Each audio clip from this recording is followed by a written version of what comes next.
Hi,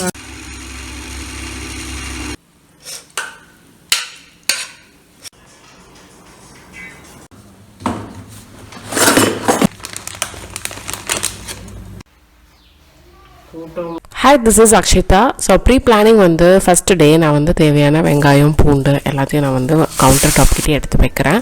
அரிசியும் நைட்டே measure பண்ணி எடுத்து வச்சிடுறேன். வாழைக்காய் வந்து இருந்தது நம்ம தோட்டத்தில், அதனால ஒரு 4 வாழைக்காய் வந்து சரி ரோஸ்ட் பண்ணலாம் அப்படின்னு எடுத்திருக்கேன்.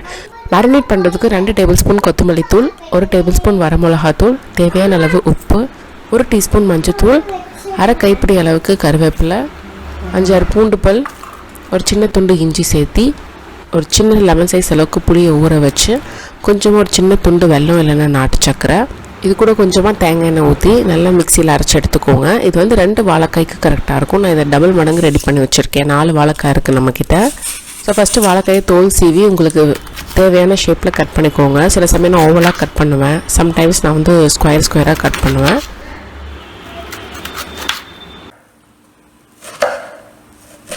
நைட்டே நான் வந்து மேரினேட் பண்ணி ஃப்ரிட்ஜில் வச்சிடுறேன்.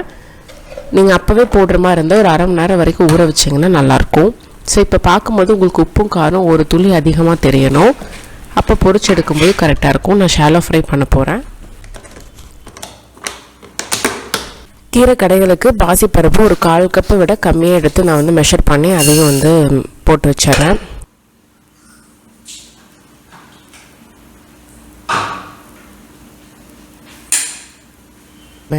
நெக்ஸ்ட் டே மார்னிங் வெங்காயம் வாழைக்காய் ரோஸ்ட் எல்லாம் ஃப்ரெஷ்ஷாக வந்து எடுத்து வச்சிடலாம். கொஞ்சம் சில்னஸ் அடங்கட்டும்.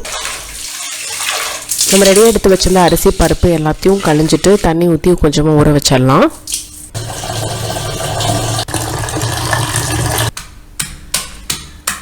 கீரை கடையிலுக்கு 5-6 பூண்டு, 4 பச்சை மிளகாயிலேருந்து விதை எடுத்திருக்கேன்.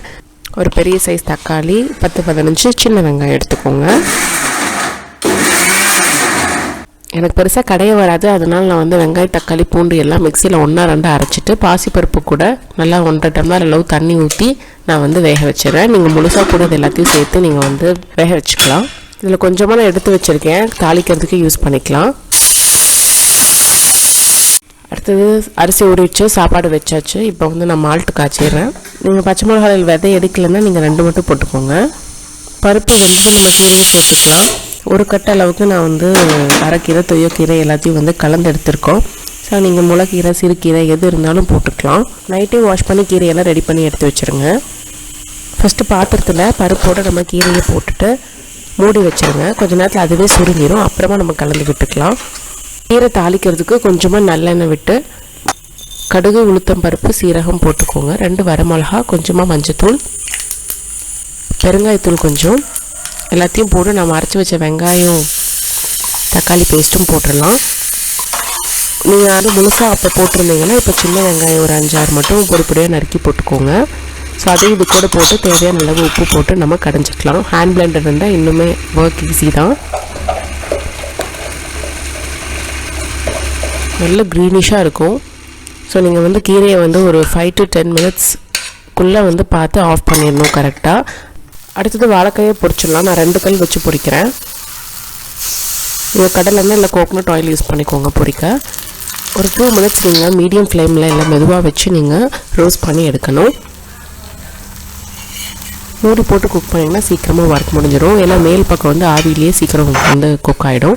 உங்களுக்கு சப்போஸ் திருப்பும்போது வரலன்னா இன்னும் கொஞ்சம் நேரம் குக் ஆகணும்னு அர்த்தம். ஸோ கொஞ்சமாக எண்ணெய் விட்டிங்கனாலே ஈஸியாக வந்துடும். இது நீங்கள் ஈவினிங் டைம் பண்ணி க்ரீன் சட்னி கூட சாப்பிட்லாம், சூப்பராக இருக்கும். சைட் பை சைட் நான் பாத்திரம் எல்லாம் கழுவி வச்சுட்டேன். நாங்களும் பீட்ரூட் ஜூஸ் போட்டு குடிச்சிட்டாச்சு. இப்போ வந்து அதிகனுக்கும் ஹஸ்பண்டுக்கும் வந்து பேக் பண்ணிகிட்ருக்கேன். கொஞ்சமாக நெய் விட்டு நீங்கள் கீரை கடையில் கொடுங்க, செம்ம எம்மையாக இருக்கும்.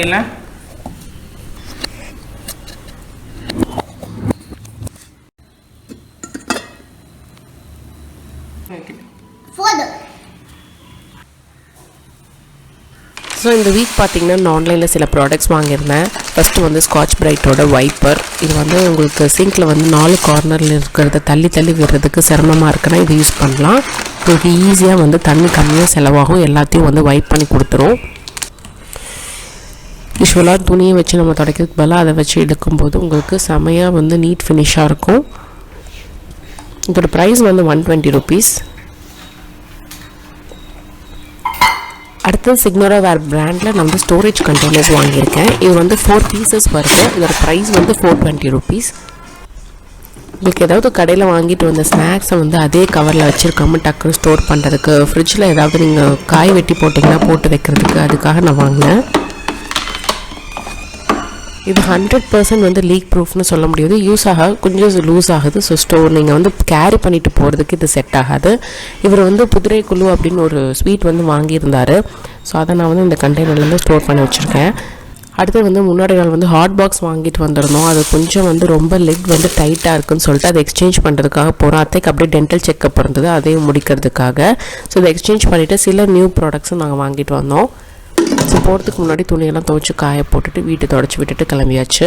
ஸோ என்ன வாங்கிட்டு வந்தோன்னா ஃபஸ்ட்டு வந்து பிளேட் ஸ்டாண்ட் டைனிங் டேபிள் மேலே வைக்கிறதுக்காக. முன்னாடி வந்து கிச்சனில் வச்சுட்டு அங்கேருந்து பிளேட் எடுத்துகிட்டு வந்து சாப்பிட்டுட்டு இருக்க மாதிரி இருந்துச்சு.